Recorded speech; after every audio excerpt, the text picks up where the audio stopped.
Pizza. Just suddenly, Really quickly, there were technical difficulties. So if suddenly there is a cut, and then you hear loud slapping noises. If suddenly I sound pizza, much happier and fuller, it is because I got pizza. If you hear what may sound like a slapping belly and that says "I'm a happy little boy," that's me. That's Bout. That's Big D over here. Due to the pizza.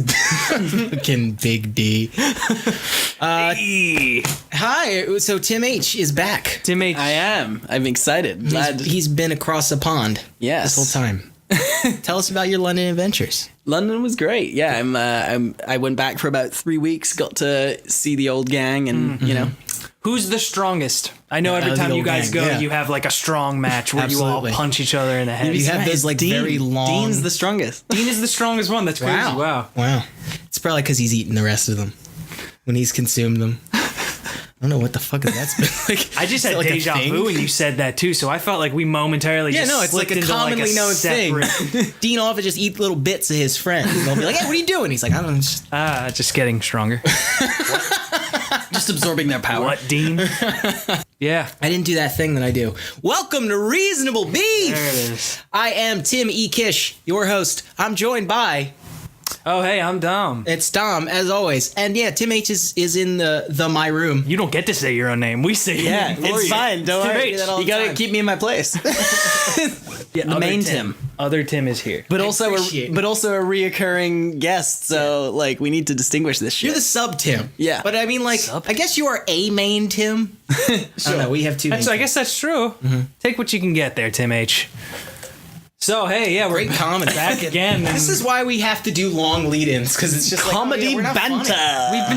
We've been talking for like 45 minutes. We're just not funny. As soon as you click that button, everyone starts to smile and look at each other, and it's like, who's gonna bring it? Who's gonna say the funny thing? Are we funny? Okay. Oh, fuck. Today's episode is on La La Land, aka White People Control the Universe. Come on. Favorite. Yes, we're back with La La Land, the sci-fi fantasy extravagant that you know us for. Yes, we did La La Land. Damien Chazelle, best known for Whiplash, 2014 movie. And this is, I think we can agree, this is Damien Chazelle basically like swinging his dick, right? He just made this big movie, right, for very little money. And the studios just let him do whatever he wants. That's how I viewed this. And some people are like, it feels like he was allowed to kind of just do his thing. Mm-hmm. Yeah, for sure. Yeah, although the story is that he wanted to do this. Mm-hmm. He'd been wanting to get this off the ground for about 6 years. Before and then did Whiplash. Because that was a more producible sort of like first movie that he could get made. And then he used all the momentum from that to be like, all right, can I do La La Land now? I'll bring it up again. I think I've said it before, even on this. It blows my mind. He won Best Adapted Screenplay for Whiplash because he wrote the feature for Whiplash. Wanted to get money to make the movie, so he did the short, and then technically the feature that got made was based on his own short to make the feature, so he won for Best Adapted. Yeah, I think he's nominated. I don't think he won. No, he won. He won for Best Adapted Screenplay. Who can bring Damien Chazelle's vision to life like Damien Chazelle? He really killed it. Did a great job. Adaptation there. And Whiplash is it was a very produced movie. I think it's like set in 3 things. Like there's 3 sets in that whole movie. And they shot it in like 18 days or something. It's like, what are you going to do next? It's like, it's set in the whole city of Los Angeles. They go to space. It's in the future. It's going to be all kinds of, that's how Damien Chazelle speaks, I guess. But I mean, this is the gayest movie of all time, right? Like it's up there where he's just like, I'm going to do a musical about Los Angeles. And it's, I don't know. That was my biggest beef with this, is how insular it is. And how, so this just swept the Golden Globes. We're recording this on the 10th of January. And it just annihilated. Like it won the most Golden Globes of any movie. I think it won every single thing it was nominated for. Yep. It's not that good. I liked it. We've talked about this before too, and Tim and I have already had this conversation where it's like it's almost annoying that it's because it's unavoidable when something gets so much positivity thrown at it. It's so hard to then go and watch it and say, but really? Because you do. Oh, of course absolutely. you do. You go in and you say, really? Yeah. Well, also, like, I think, and here's the thing, like, this stuff gets worse. Like, I don't know, I'm theorizing, actually, because I'm sure that, like, things that we now consider just, you know, universally acclaimed or successes, I'm sure they were more polarized in their times, you know what I mean? Like, but it's that strange thing where, like, I don't know whether it's like our sort of internet, everything's either the best thing ever or the worst thing ever culture, but there's this weird thing, like, soon as Birdman won that fucking Oscar, just it's overrated, it's not that great, it's just gimmicky, the one take thing, like, and it's that weird thing where, like, before the Oscar, everyone was like, it's cool, it's well made, it's got the one take thing going on. Soon as it fucking wins, like, it's overrated. I wanted this. They movie. have the concept, like, when something is given the title of the best, you know what I mean? Like, best original picture, where it's just like, it's not the best. It's it's not. It's what 12 old white dudes think is the best. Well, and what that really means. You know, is it Seinfeld? Like, was it him who said that, like, he was once introduced as, like, the funniest comedian of all time, and he got fucking mad at, like, the person who introduced him that way, right? You set an expectation, What was fun? Speaking of, like, things in their time being more polarizing than you even realize. I mean, I just, here we go. How long did we make it before I brought up Spider-Man? I was looking at something about the Danny Elfman and Sam Raimi feud or whatever, and there was it was a forum post that I came across from, like, 2005, I think.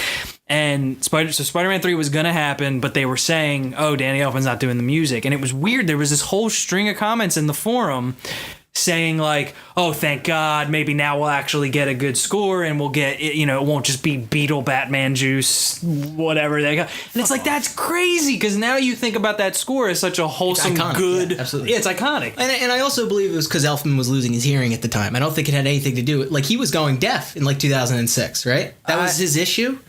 No, what do you mean with the Sam Raimi thing? No. Well, like with composing, like in the late 2000s, I thought he was having issues with his hearing. And he just got hyper. He just got hyper, like, sensitive about it. It was like, I don't do anything without earplugs now because I did irreparable damage to my ears.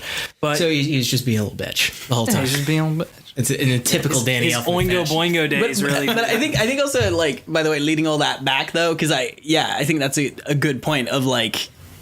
Exactly, like we now kind of look at that as just, like, a good score, but, like, in its time, whatever. And here's the thing, like, people owning, if you have an opinion that differs from, you know, if a lot of people liked something and you didn't, that's fine. I do think there's this strange, like, joy that a lot of people get out of, like, being a contrarian. Well, yeah, that, and, like, that's always existed, right? Like, being a hipster or like a contrarian, but, like, I suppose there's now this sort of, like, I'm cool with whatever your opinion is, no matter how popular the thing is, because I have a few contrarian opinions myself. We all do, I'm sure. Right, of course. But there's this strange thing that happens sometimes when people like to sort of add a little flair of, like, oh, you're all sheep, and I'm smart because I've seen what's wrong with it, and once you hear my arguments, I'm woke. like, and it's like one of those shitty movies. Yeah, exactly, and it's like one of those things where I'm like, once that gets into it, it starts to bother me. Yeah, you know of what I mean? course. Like, because it's that strange thing where I'm like, I don't know. And, like, with this movie, I'm at a point now where I'm like, I had a really, like, I sincerely really like it, but I can already tell that, like, both sides are going to annoy me a little bit. Like, the people who are pretending it's the best thing since sliced bread or whatever, I think to myself, like, I mean, it's just a musical and a rom-com, and it's funny because you get sort of, now you're gonna have, like, guys, sort of pretentious RT film student guys who are like, I don't usually like musicals or rom-coms, but I like this because it's, like, an elevated version of the genre that, like, we're allowed to enjoy because it's getting all this acclaim. But it's like, it's just like the others, the beats of a rom-com and here's the thing, that's me defending your average rom-com, not tearing down La La Land. TimH, man, we love musicals. I'm an advocate for the rom-com. And no, absolutely. Well, so that's a good preference. I would like to, because I want to spin off into that. I want to talk about the film itself, because like we'll get back to this. Yeah. But I mean, inherently, this is all hearsay, and I mean, the opposite side of that, if I don't like musicals, is the people who are like, this isn't even a real musical. It's like, where's the 10-minute reprise theme where they pantomime, like, looking for themselves? It's like, musical theater can get pretty obnoxious at times. Like, it doesn't need a big Fosse like dance number. And also when people, because for instance, when people, like, I saw a tweet, right, like, which was someone saying, like, it was sort of meant to. It was something like, oh, a white Harvard grad makes a movie about two white people discovering jazz, and everyone's surprised that it got made somehow, right, or something. To which I was like, okay, that's like, it's a little whatever. Point taken, but like, yeah, he spent 6 years trying to get it made. They don't just hand out. Surefire. And also, like, they don't just hand out movies to white people who graduate from Harvard. As much as like, I don't know. It's like, and also, here's the thing. Getting a movie made where, like, sure, if it was an adaptation of something, sure, but like original musical, like insane. For like a, you know, like I'm saying, bonkers. Yeah, it's bonkers. Once again, it's like him swinging his big dick after coming off of Whiplash. Yeah, and hugely loud movie. And also, like, to make Whiplash first and then put all that momentum into like, I'm just saying, like, it's that weird thing where it's like, it's sometimes like Bo Burnham has a really good point about it. It's tweets like that, right, that make that sort of alienate people, I think, because you get that weird thing where like Bo Burnham makes this really great point about like, if you rag about nothing but white privilege, that you're gonna get like a white person who's like struggling to pay their bills and like is saddled with student debt going, fuck you. Like, and it's that weird thing where it's like, yes, sure, it's not like a total miracle that it got made, but it required someone to be like fucking hungry to get this musical made in this time. It's like implying that it was. It's always insane to imply anything is easy ever. Yeah, getting any movie made is hard. It's really movies like to imply that was a just smooth sailing for them. Yeah. That's like bonkers. You still have to be good. Like, I don't know. It is, but it's still like, I totally understand the connotation around it. Absolutely, yeah. I think and one of the issues comes from like, when you're a righty, right, you're conservative, typically the cool thing about being conservative is that like other conservatives agree with you. Like often, there's no competition to be more right. Like at a certain point, you become like a fascist, and everyone hates you.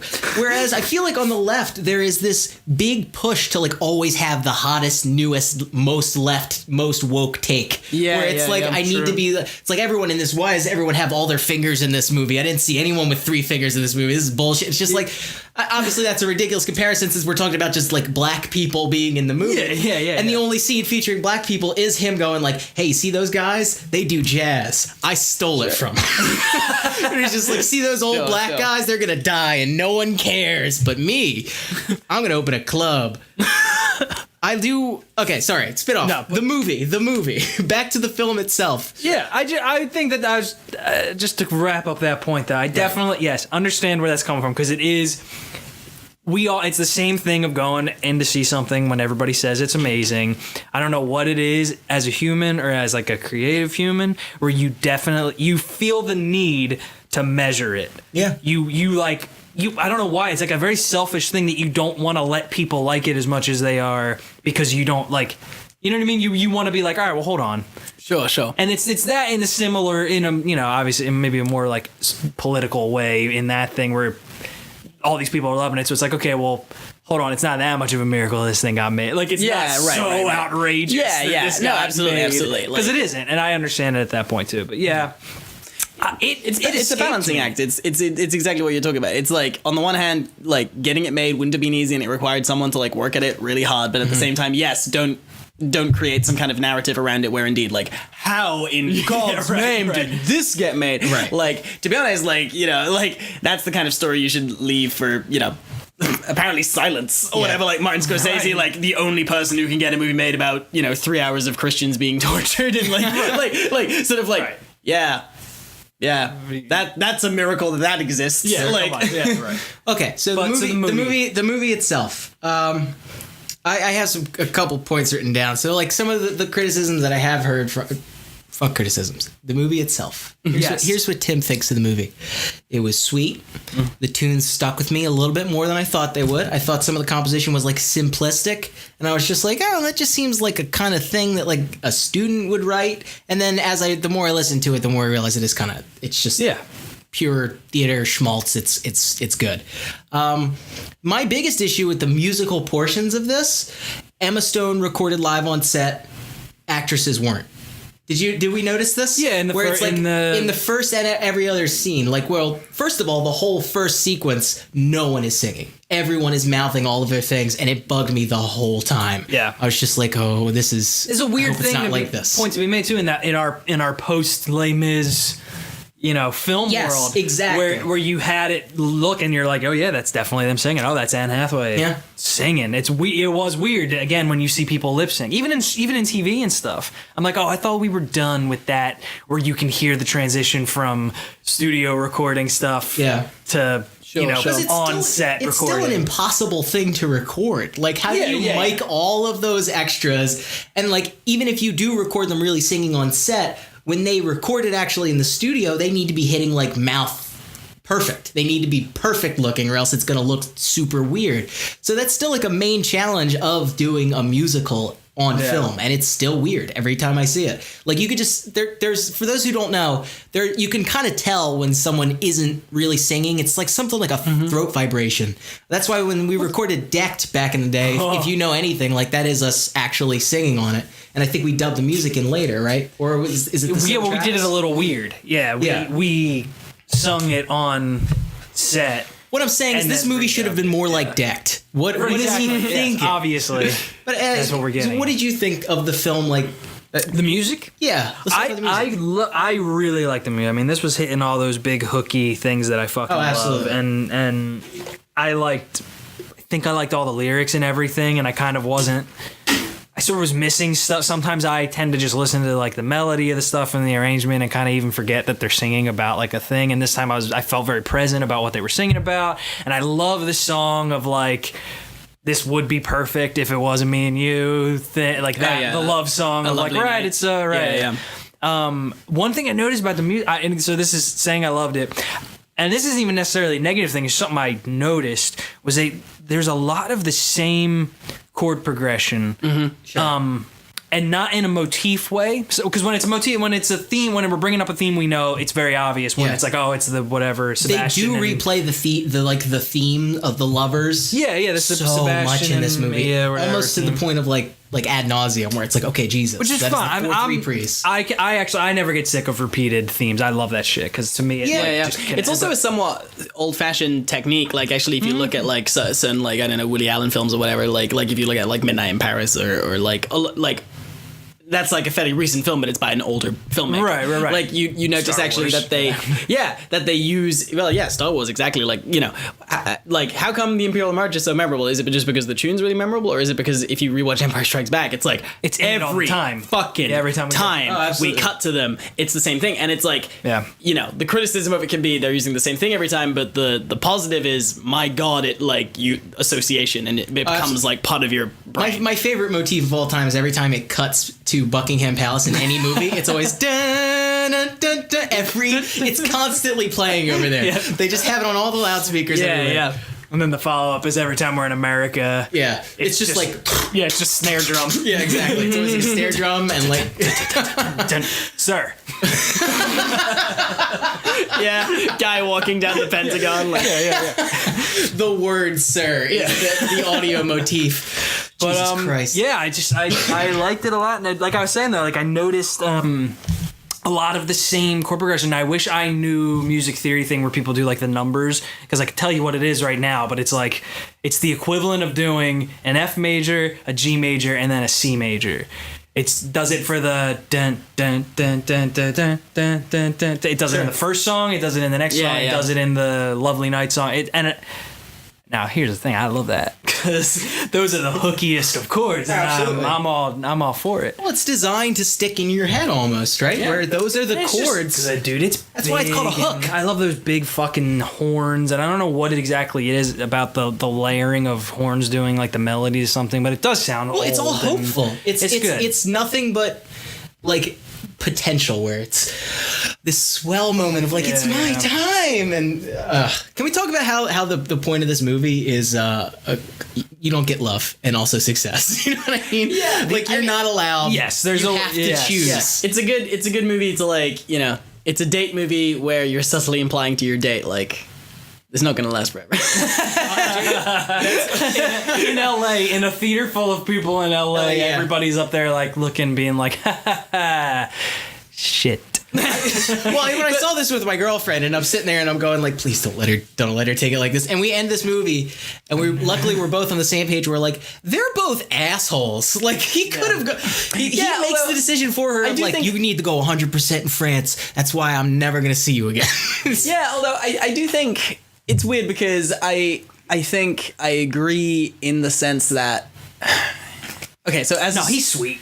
Like as a story, like as far as stories go, like to be honest, like films usually, because they're sort of grander stories that teach us something about life, tend to have ultimatums that aren't real, right? Sure. Like the story about the guy who wants that fucking promotion and wants to become the CEO, but by the end of the movie realizes that the most important thing to him is his family. Being Santa Claus. Like, yeah, or sure, is being Santa Claus. But like, right? Like want versus need, right? They want that promotion, but they want financial success, but the most important thing is family or whatever. And then, to be honest, is that ultimatum necessarily true in life? Like, is there not is there not a version in which you can have both? No. Like, right? You know what kills me? But then here's the thing. Yeah, but like, I guess what I'm just getting at is like, the movie presents it as an ultimatum, but to me that works in like the larger point about sometimes you might sacrifice something for, The thing that kills me is every time you see that in a movie, like you're sitting in the theater and it's like, oh, that executive chose his family over that big raise. That movie was made by executives who did the opposite. Yeah, like, it's always on deck. The third deck movie, the whole thing's about how he gets too obsessed with the Christmas stuff and misses out on his family.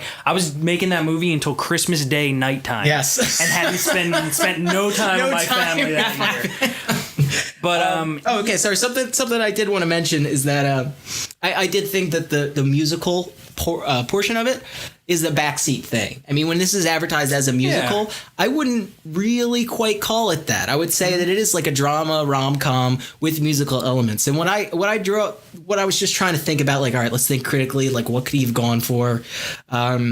The thing I kind of put together was that people are just kind of doing the song and dance. Yeah. You know what I mean? Like it's LA, so everyone is doing literally the song and dance. Like everyone in the city is. Yeah. And I think that speaks to casting Emma Stone and Justin Timberlake. Yeah. Who's it? Ryan Gosling. Matt Damon. Who you going? Ryan Gosling, who are not singers or dancers, or piano players, but that's they're playing a part. I don't know. Did you guys hear the initial? He wanted Emma Watson and Miles Teller. Yeah. Which would have been a totally different, interesting movie. I don't. I think it would have been fine. Sure. I think it would have felt very similar. But anyway, honestly. But anyway, sorry. Back to the.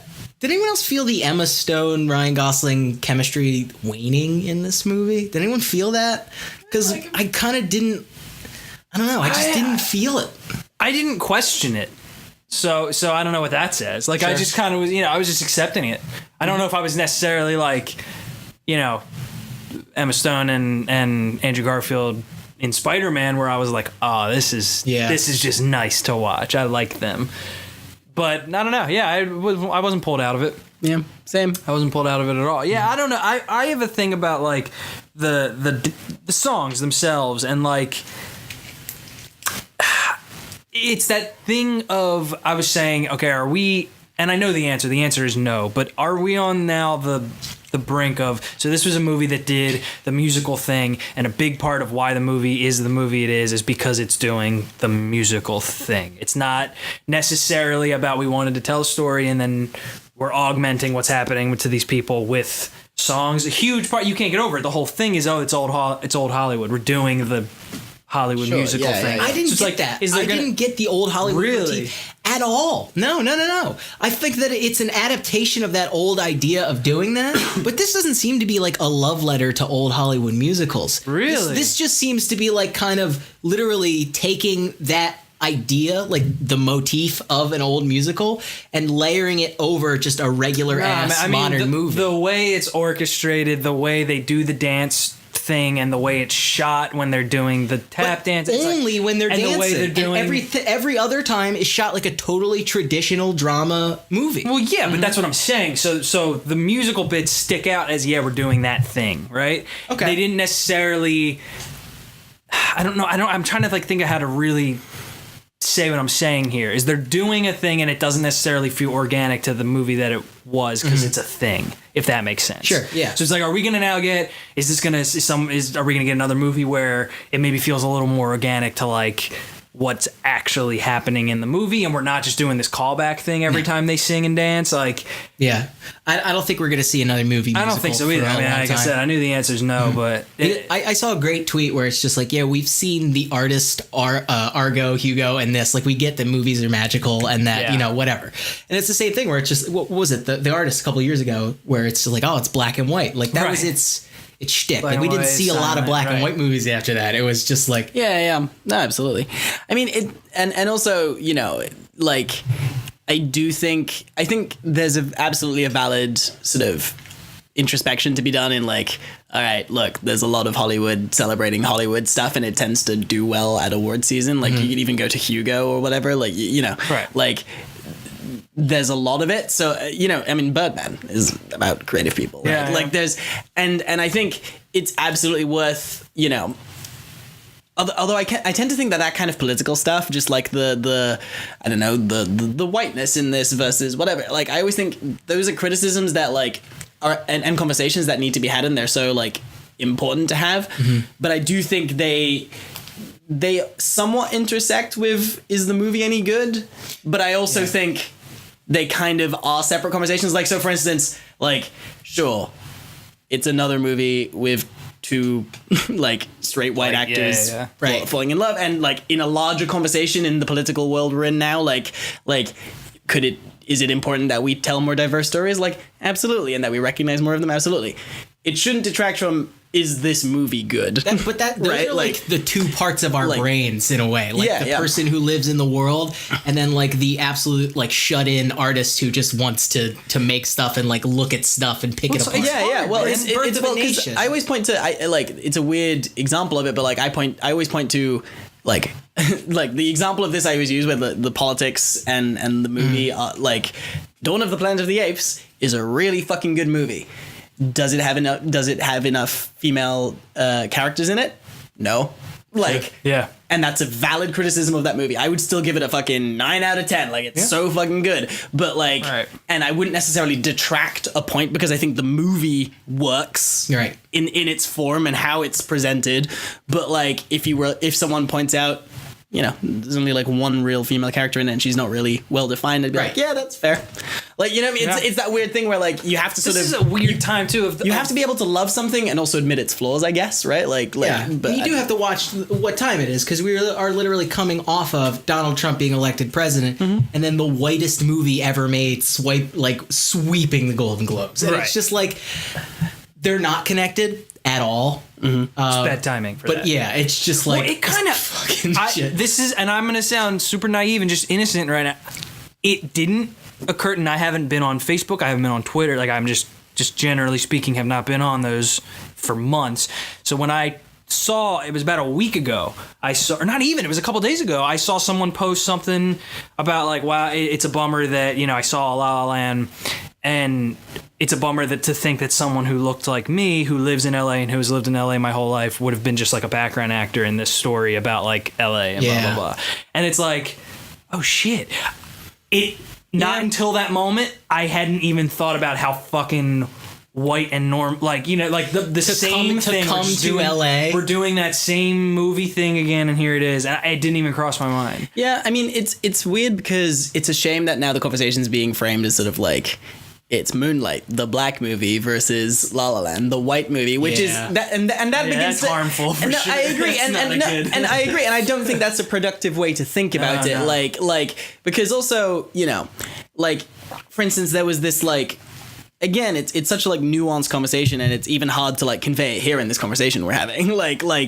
I saw a tweet where someone was like, there is no way that La La Land is better directed than Moonlight or something. To which I'm like, I've seen both. Like, I can be the ultimate hipster for Moonlight in that I read the script 2 years ago. So like, oh, you like that movie? You like that movie? I liked it when it was a script. Yeah, swing that dick. Like, exactly. I can be a douche about that movie. And here's the funny thing though, is like, I don't know, like La La Land, as someone who is an aspiring like director and like has been in film school for 5 years or whatever, it's like, yeah, it's not, that wasn't easy. Like No, there was a lot of commitment to craft and filmmaking to get La La, like from a staging point of view, from a directing performances point of view. Now I'm not saying that Moonlight wasn't that. Moonlight is also very, very accomplished, but it's that strange thing where it's like they're both so radically different, and so you're getting to this point where like the craft conversation is we're back on The Force Awakens again, where it's the fallacy of that, because it looks like something we're very familiar with, and because it's hitting all of these visual cues we've seen before, it was easy to do it.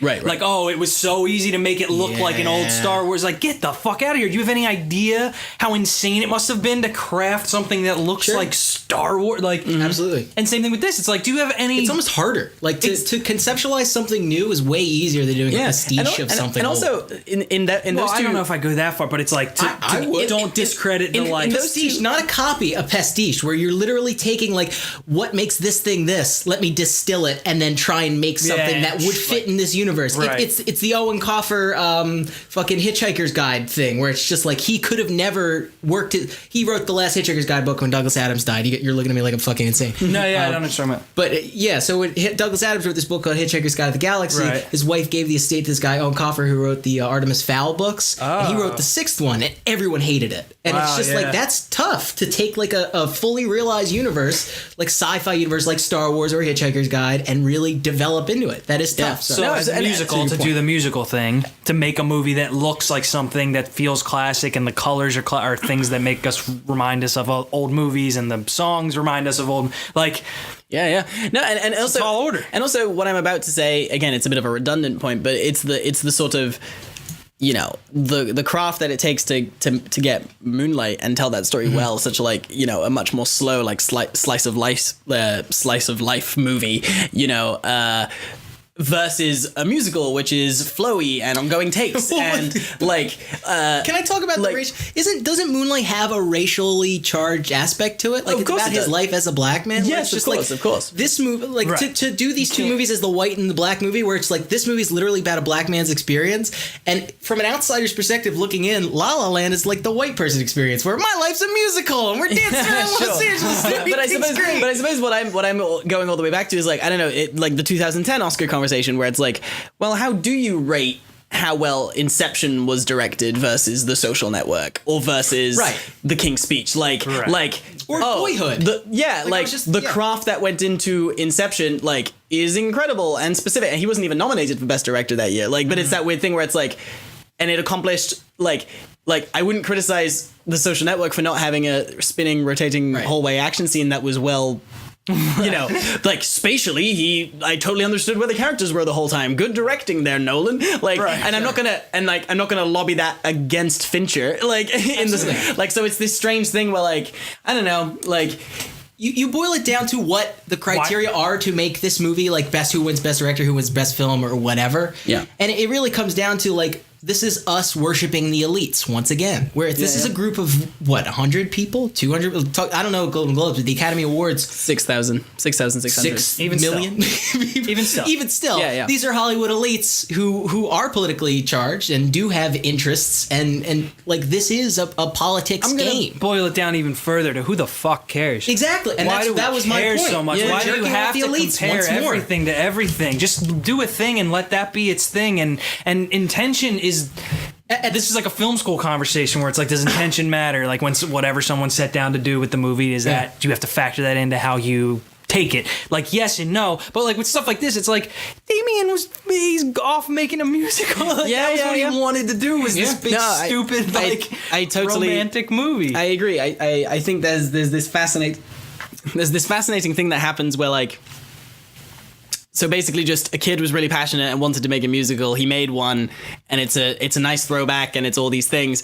But now it's become what we were talking about. Now suddenly it's in the set. And by the way, the director behind Moonlight, like heavily like autobiographical, like in that like, which is dope. Like he's drawing from his own experience, talking about like whatever. And so these two artists told stories that they'd been wanting to tell for years. They made their respective movies, and now suddenly, I don't think they consider it a No, probably not. like the same way that suddenly the public is like, again, it's the Absolutely. right? Like, Because you got to look at their story where Damien Chazelle, rich kid, went to Harvard, fucking made a movie. Like, he made a short film in 2009, got to make this feature film. He wasn't even 30 yet. Like, he just gets to do all this shit because he came from money. That's just like what it comes down to, is that, like, here's another rich white kid who's making a movie about being super fucking white. And that, like, if you want to reduce it to that, like, you're hurting yourself. You're doing yourself a disservice, and you're not enjoying this movie. But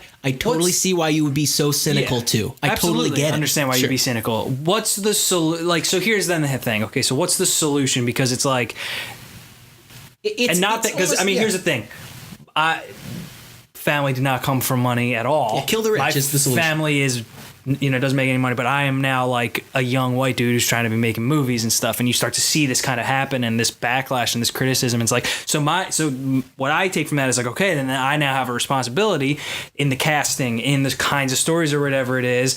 I gotta let go of 1977. You know what I mean? And I gotta like not just do these Nickelodeon movies that I wanted to do where it's just like some little white boy in the thing, and like, okay, so why change it that way. But the thing is, you also don't want to have the thing where then you feel guilty for getting an opportunity when it looks like from the outside another white guy making another movie. Yeah. And it's like, so then how do you take the opportunity and the privilege and feeling grateful for what you got for it, and then like shift it into like, is that then making money and being like, sure. All right, well, now at the end of the day, no one's going to compromise their dream because of white guilt. Like, no one's going to be like, no, of course not. I'm not going to Of course not. It's just a bummer to, like, get framed that way when it's like... Absolutely. Again, and Damien Chazelle, I'm sorry, what's the Moonlight director's name? Barry Jenkins, I think. Barry, they were both on a path of, I want to tell a story, and then it's just like, unfortunately... as genuine as Damien Chazelle has been in his thing, almost to the fault of him being so genuine and sincere about it, and now just seems like some fucking kid, other white kid doing a thing. The way you fix that is you don't, like, politics has to fix that. Like, just the general attitude of society needs to change, and things need to become more equal, and we all need, like, the world just needs to be happier in order for it to change. But it's also dangerous for another person who wants to do this. Like, so it's funny. Like, I see this now, and I almost ingested this as like, oh, doy, again, when you're sitting down and you're thinking about the movie, like, let's maybe not cast two of the beautiful white Hollywood actors in, like, you know what I mean? And it's like, so, okay, so that's lesson learned. Don't do that. We've seen it now. And that's the other part of it, is like, that's something I've been having a hard time getting a hold of, is like, why do this again? We got it. We have so many of it. But that's the business decision where it's like, because we have so much of it, we have data that shows that these movies make money. And it's like, and that's exactly when you want to approach a studio and you want to be like, look, I think it's really valuable if you put people of color as the leads of your film. They'll be like, we agree with you. Most people don't. Well, Rogue One is going to be a good... Rogue One is doing it for us. Absolutely. Force Awakens is doing it for us. Oh, and let me clarify. You mean the anti-Trump movie? Right. Let me clarify. I don't believe that at all. I'm a very firm advocate for diversity in movies, but I know for a fact, like, that's why they cast Scarlett Johansson and not the other girl that they had up for the one who was in the Wolverine. I didn't even know that was a thing. I just thought that she got cast and there wasn't even a contest. No, but there was like a big fan push for this other person. They're like, no, we're doing this person that we know can kick ass, and it's because Salt did so well. Fuck Hollywood, dude. Fuck this whole town. Yeah. Sorry.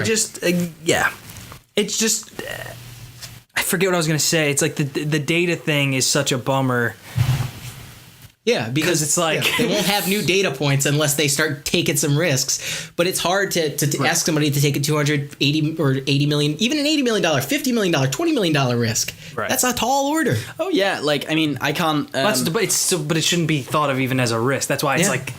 And so Wonder Woman. It's also funny. This is what Rainbow Hair was talking about a couple months ago, and people tore him apart. For as much as I think Max Landis is a huge douchebag, like people were dreaming him for it when he was like, "Look, this is how movies happen," and it's it's like this movie would have not happened if they didn't have her name attached to it. Scarlett Johansson. I mean, it's like, I won't spoil what it is, partially because of NDAs and things. But like, for instance, I worked on a movie over November, December, and it's an indie movie, sort of set in sort of 1930s Hollywood, right? And it's and here's the thing, like, genuinely, it's really interesting being that close to an indie, like a sort of 2.5 mil like sort of movie.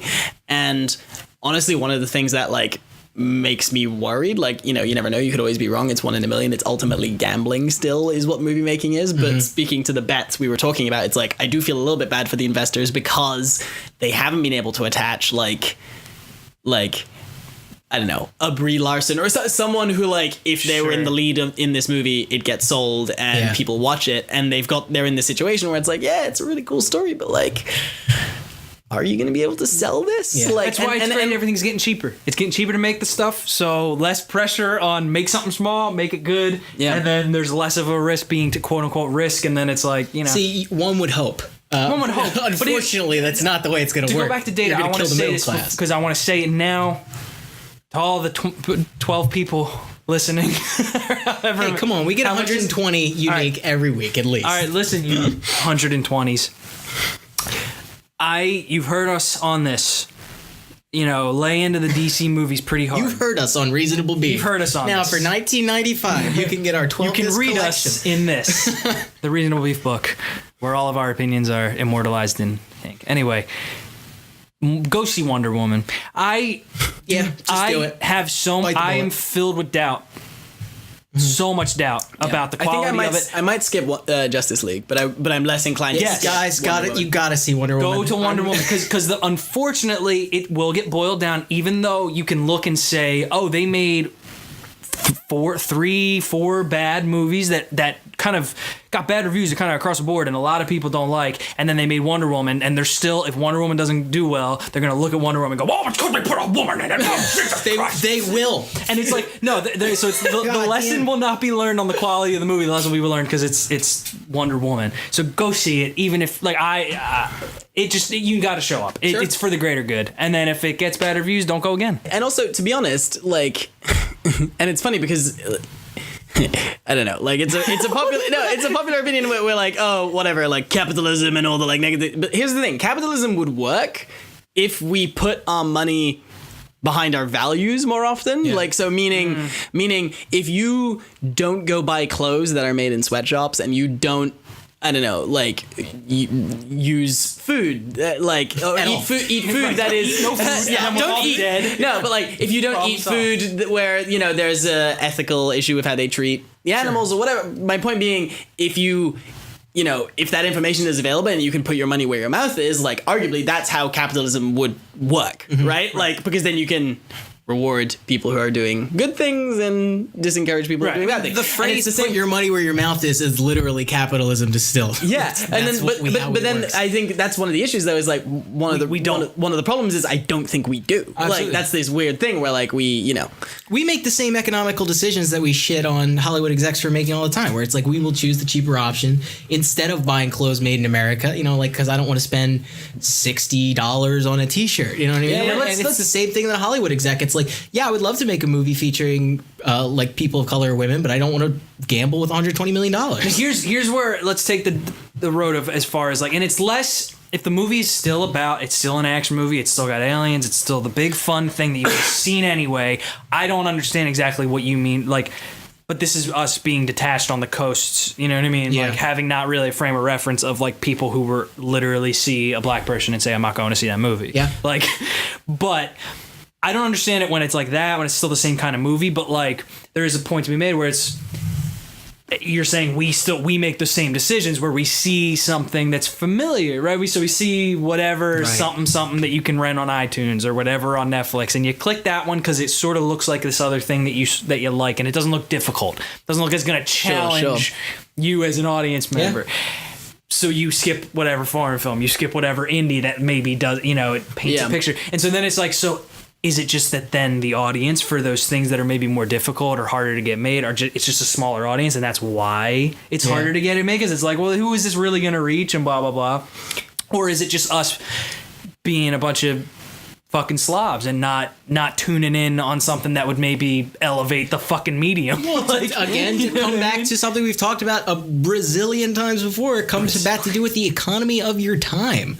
That's where it's very even true. like there's so much Yeah. shit. I mean, one of the things that, like, honestly, what does actually excite me about this year's, potential Oscar contenders, and some of the movies I'm about to mention, by the way, aren't looking like they're going to be even nominated for some of the Oscars, but like, Moonlight will be, right, which is great. Then, you have Fences, and then actually, most recently, like this weekend or whatever, Hidden Figures beats Star Wars at the domestic box office. Oh, yeah. And you know what's exciting about Hidden Figures is, like, it's cool that it's a story about, like, black women with, like, no direct, like, oh, it's about slavery.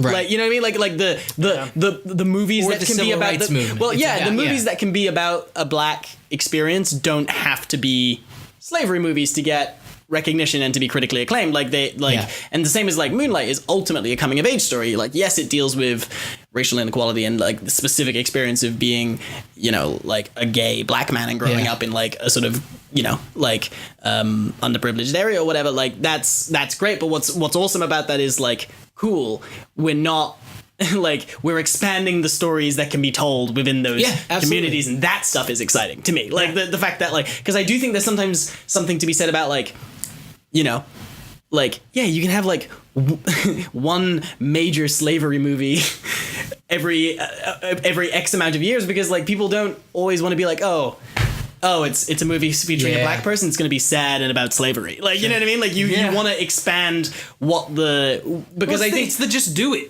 argument. And it's just put someone in it and then don't change anything else about the movie. It's just that's who then the face is. Yeah. And then we're done. Because I think that's one of the things that, like, sometimes people underestimate. It's like, oh, but how come people didn't go see this?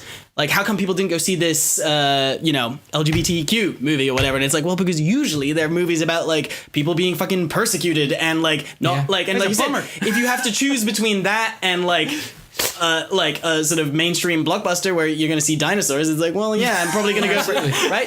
But then here's the thing. It's like, well, then part of the challenge is, like, refresh what we're doing. And like you said, put unexpected choices. So what you're saying is gay dinosaurs. Right. Gay dinosaurs is the way forward, guys. Finally, we got Jurassic there. Park 5. I also, Gay dinosaurs. I mean, we were in an interesting tangent on this for a while, but I realized what are we talking about? La La Land? Yeah, we started with La La Land, and now we're at gay dinosaurs. Gay dinosaurs. I love it. Well, the science That's the working title of La La Land, actually. It's kind of like Blue Harvest. It's true, right? It's gay dinosaurs. Yeah, right. They throw About 'em old all- Hollywood. So technically, someone who would be into old Hollywood is just a gay dinosaur. But the scientist in Jurassic World, he's definitely super gay. The guy who gets away. Brent Spiner? The guy who steals the embryos. And Oh, yeah, there's that deleted scene where he's I gay. think he's off. He's cooking up some gay dinos. Wait, who steals the... No, is it BD Wong? Because BD Wong is actually gay. He's the Asian dude, right? Yeah, he was in the old one too. He's in the first one. I don't know his name. Is he really? Oh, okay. Well, BD Wong, he plays... He's in the one, and then Yeah, he's like, I think it is. He's the one who says they're all female line in the first one. That dude is like in his 60s. He looks amazing. Yeah, He's a big gay dinosaur. Yeah. Literally, yes. What were we talking about? Fucking La La Land. Yeah, right. So movie's good. Yeah, it's got music and It's almost hard to talk about because it's like... Yeah, it's sweet. It's like Yeah, it is. it's It's a good just a movie, sweet- and it's- like there's a lot of nice choices. I consider it. I always can, like, I think it's a good movie elevated to like, and when I say great, I don't necessarily mean like 5 stars is going to go down in history as like whatever. I just mean like it goes from good to great for me, literally on the merits of its ending. Like, it's one of those movies that like. I always compare it to Roman Holiday. Like, I don't know how familiar everyone is. Well, Roman Holiday is. I've been on a Roman holiday. I mean, it's. I have a friend, it's an, Roman Holiday. it's an Audrey Hepburn movie from the 50s, or whatever, and like, and I'm not sure if it's 50s, but either way, and that's another example of like, it's a kind of like traditional like rom-com, and it's cute, and it's like a situation in a like typical sort of American like thing. It's like in a foreign place and like grand like thing, but then it ends in a way that elevates it and makes it just that little bit more because it doesn't follow the usual tropes. And I would argue La La Land is that same thing where it's like that movie is not as good without that final sequence or without that final. Yeah, it is like, a good sequence. You know what? All of the dinosaurs would be gay. They're all women. And then they procreate. They're all gay. That's already. very true. But I was gonna say about dinosaur periods. Thank you so much. You're welcome. That's a good. I was gonna say about the ending though. It's funny. I have a slight I'm not gonna let this go away without any beef. The ending sort of is almost what brought it down for me, and not because of the love story ending, but because of the career ending. Yeah. Now this whole movie feels a whole lot like it's a lot of the question of like, what if I'm just not good enough? What if it's just not going to happen? What if this is the fucking grind? I'm sick of being humiliated every single time I go in. And then everybody gets what they want. Pretty much. So it's like, it's that whole thing of like, are we being contemporary of like, fuck, there are so many people who want to do this. What if I'm just not one of those people who gets to do it eventually? But no, you're Ryan Gosling and Emma Stone. Like, she then is the best actress. They follow through. They follow through on her career, not his. He opens that's all we know. Because that was his big dream. No, but the last time we saw him, he's miserable playing with this band that he doesn't really love. Yeah, and like we know her arc where it's like, oh, she goes to Paris, becomes a huge actress, she gets married, has a kid, whatever. All we know is that he's in this band that he hates. 5 years later, he owns a club. And it's like, I guess that was his ultimate goal, but it's just like that. I feel like that's always I always feel like that's kind of the interpretation, isn't it? The ending, or like that's what it is. It's like they both get what they want, but they don't get each other. Exactly. Which is fine. But that to me wasn't the question of the movie. The movie is they're together and then they're questioning their life in art. It's not we're together and we're questioning can we be together because of our life in art. Like at least that's not how I see. I see 100% what you're saying. 100% what you're saying. It answers a question at the movie that it never quite asks. We weren't worried about maybe a little. Yeah, like were they going to succeed? With the fact that he was off touring. So if we had that hot second where that was sort of the conflict of like, can they be together when he's leaving all the time? Like, yeah. But otherwise, they were very supportive of each other and very happy. And like, I don't know. So yeah, that was great and all. It's supposed to be sort of the dose of reality is, they don't get to be together. But like, I don't know. I think one of them should have been dead at the end. I think they should have just, their dreams shattered and he kills him. He heroin overdoses. Mm-hmm. Ryan Gosling is the one who should have died. Yeah. She can make it, but... I think like when they were flying in space, he should have just separated. And like when they come back from the fantasy, he's just not there. And it's like what the and it does that gravity shot of him just spinning out into the void. Yeah, lands in the fuck. I didn't like that sequence at all. The dance in space, I thought it was the worst sequence in the whole movie. I was like very frustrated with it. I'm like, this is fucking trash. No, trash. I mean, it's weird. I would say I do agree that it's funny because I think out of like the things that people are choosing to like hop on in the movie, it's like one of the things is like, I do agree that there's a bit of a visual.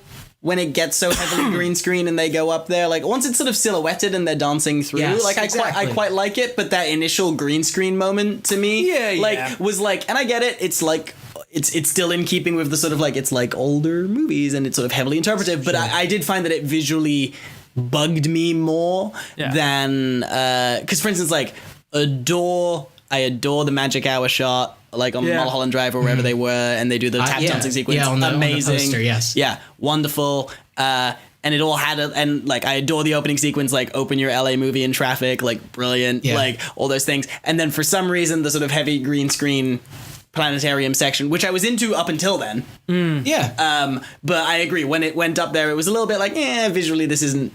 It's visually disjointed. Is the issue? Exactly. Maybe not necessarily it's bad. Yeah, it feels out of place. Bad. Yeah, it's just like. Although, it's almost like he's trying to still find his voice. You know what I mean? Where it's like he knows, like he did make this really big movie, but it's not like visually significant. I would say Whiplash though is pretty. I think that has a pretty strong. Like visual, more consistent, sure. Visually, I mean, I'm not concerned him as a director. I mean, I would never. I don't know if I think of him. It's as always a funny though. Speaking of that anyway. sequence though, like we talked about this, like what, like wasn't it wonderful watching it with an LA crowd? And like as soon as they drive up, and everyone sort of there's this Jesus Christ. Yeah, there's this like communal chuckle in the audience of like. You can't drive up Yeah. there. No, I mean, I had literally just driven home from work, sat in traffic, picked my girlfriend up, we went to see the movie, and I'm like, great, no, this is the fantasy I wanted to escape to. This is great. I'm just sitting there for the first 15 minutes of the movie. Didn't you know that the whole hour and 20 minutes of the movie just took place in traffic? I mean, but even just like some of the more like obvious LA jokes were like wonderful. Like open that big opening sequence and winter. Yeah. Like the title, and then the reoccurring joke that every time they cut to the new season, it looks fucking the same. Yeah. Like stuff like that, where like, you know, and even just like, which again, I get this stuff, the stuff I'm pointing out now, which I'm finding charming, is absolutely the masturbatory.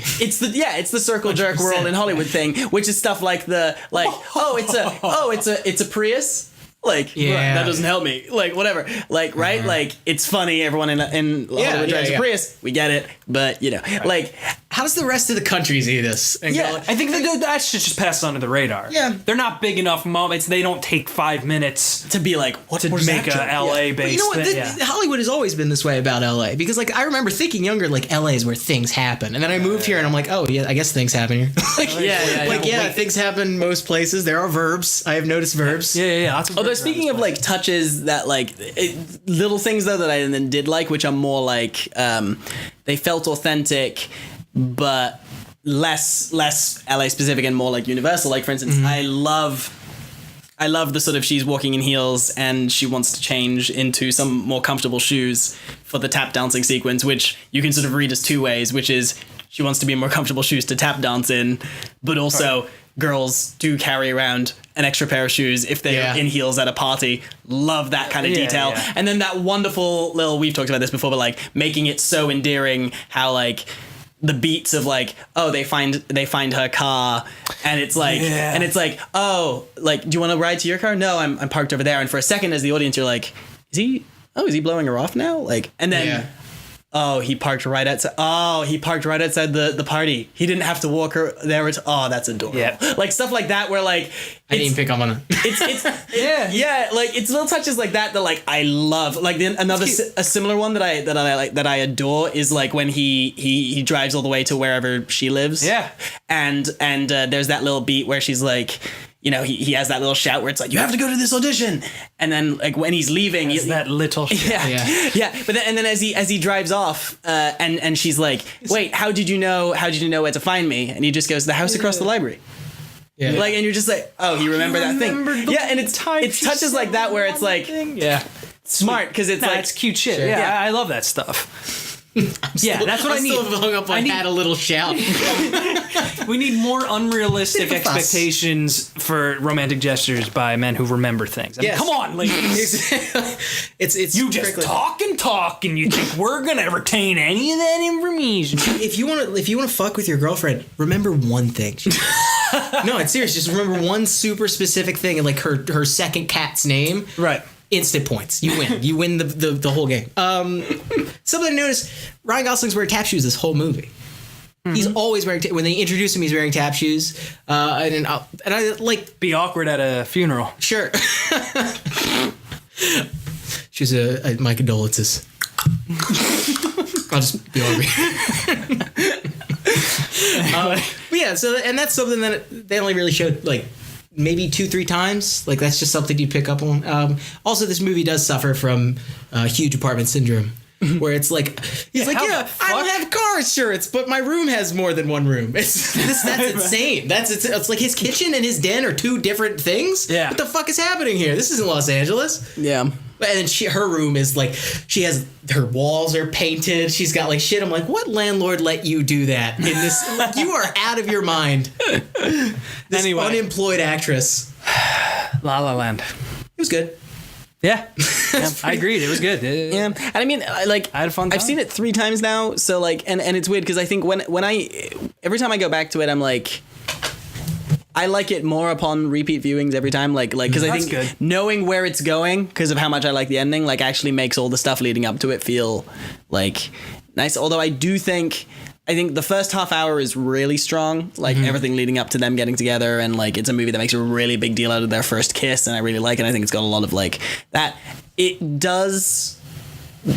it does get a little bogged down in the middle when they have to orchestrate conflict between them, and it does feel a little and bit him sort just of randomly being a famous musician. Yeah, like they kind of 50% of the musical numbers are in the first like 20 minutes. yeah. So it does get bogged down a little bit in the middle, and then it ends strong. So it has that little like and I think that's a valid criticism of it, and I think it's weird. I keep going back to this thing where it's not like revolutionary, it's not like oh my god, how did whatever, but at the same time it's also not to be underestimated. Like there's an incredible lot of pushing, so it wasn't as far as the like homage stuff, it definitely wasn't, and I feel like I maybe have made it sound like this is how I felt about it, but I think it wasn't completely drowned in the nostalgia. Like old stuff, and it is now LA, I agree. And even like what happens with him, and like that's more of a marketing tactic. I mean, it's a movie. It's a movie that like ponders its own existence in a way, because obviously the whole like how you can be a how can you be a contemporary or exactly like such a traditionalist exactly how can you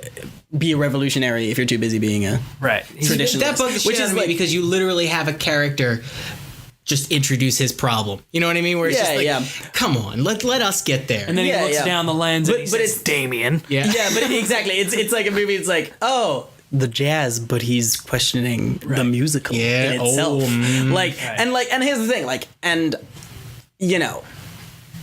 I like that. Like I like that it's asking that question and that it's doing that thing. And one could argue the movie doesn't. It ponders its own existence, but it doesn't necessarily answer that question because, is it too busy being a traditional musical, or is it interesting and new enough to be... Plus, he does end up as a traditionalist. He has a traditional jazz club where he plays normal-ass jazz. Yeah.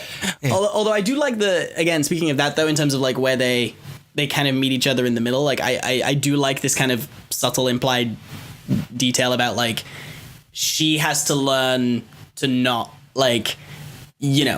to like not get beaten down by every rejection and like whatever, and like, take that next chance or whatever. And that's kind of where she winds up. Like that's what she learns. And then for him, in a way, I do think as much as he opens his traditional club, there's a few details that I like about how he has to learn to not be too pretentious and hung up on everything. So for instance, he calls it Seb's. Yeah, Seb's. He doesn't do the, like he has to learn to like sacrifice some of that stuff, which I do think is a nice touch. Like I think So is his name Seb in this Sebastian. movie? Oh, right. Okay. Yeah. Sebastian and Mia. Seb.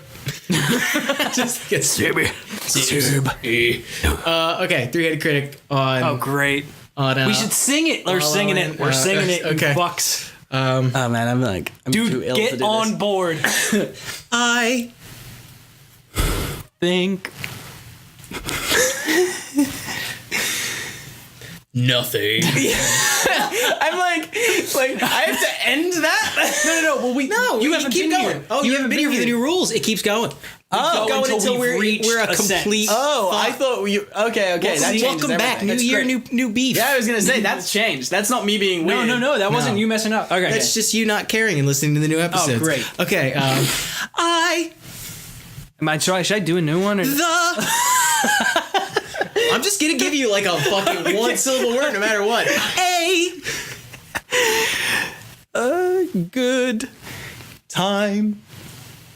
That's it. It was a good time. I think that's appropriate. Glad we stopped to explain the new rules. I wind up doing 3. All right, everyone, we've got a Patreon. You know, my aunt used to have a Patreon. Oh yeah, did she? Yeah. This wound up being so tell much. us a story, Tim. I remember she used to come home and she would tell us stories about how she had I don't know, like someone really cool on her podcast. And she guested on Marin once. Yeah. Spoke without thinking. Hang on, what did I think I wrote? Oh, yeah. Here we are. Here's to reasonable beef, despite dubious mic quality. Yeah, too true. Here's to chatting with friends. Give it to our Patreon, please. It's wool, man. Is that not in this song? It's wool. Yeah. I don't get it. It's when he sings. And though you look so cute in your polyester suit, it's wool. I just watching just like every line in this movie. It's wool. It's wool. It's wool, bro. Jesus, you've got that. So much. It's wool. So much of this wound up being like this extended like political conversation and then bookended but like by. I mean there is a part of me though that like because I loved all the like changes of stage lighting and stuff or whatever that they did in it. Yeah. There is a part there is a part of me that like I do love the idea of the like just like tell us a story and she does that entire song. My aunt is a gay dinosaur. Like and then she does that entire song and it goes all the way back and then they're just like hey that's great but that was a song. yeah we asked you to tell you a story like you like Is that like were we supposed to know what? I mean, and if you really think about it, the first part of it is a story, and then the rest of it is just like, here's to the dreamers. They're probably sitting there like, what the fuck That's is like, so going break it down outside of the music. Like if she wasn't singing, Yes, absolutely. like, Like, the lyrics are also not a story. She jumped into the Seine. water and she said that she didn't regret it. And I say, if you want to create art, create. Yeah. Thanks, guys. Thank you for joining us. Reasonable Beef. Please give to our Patreon, www.patreon.com/reasonablebeef. I promise. Patreon things will be up soon. Will be up by the end of the month of what you get. Gonna do like movie live commentaries and other fucking cool. Great. Neat bullshit. Please give to our Patreon. Make shit happen. Yes, well.